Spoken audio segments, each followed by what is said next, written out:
that I have to speak today to myself. And while I shall be endeavoring to encourage those who are distressed and downhearted, I shall be preaching, I trust, to myself. For I need something which shall cheer my heart. Why? I cannot tell. Wherefore I do not know, but I have a thorn in the flesh, a messenger of Satan to buffet me. My soul is cast down within me.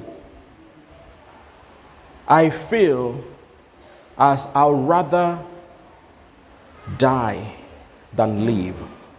This is a man of God who brought revival in England, in London.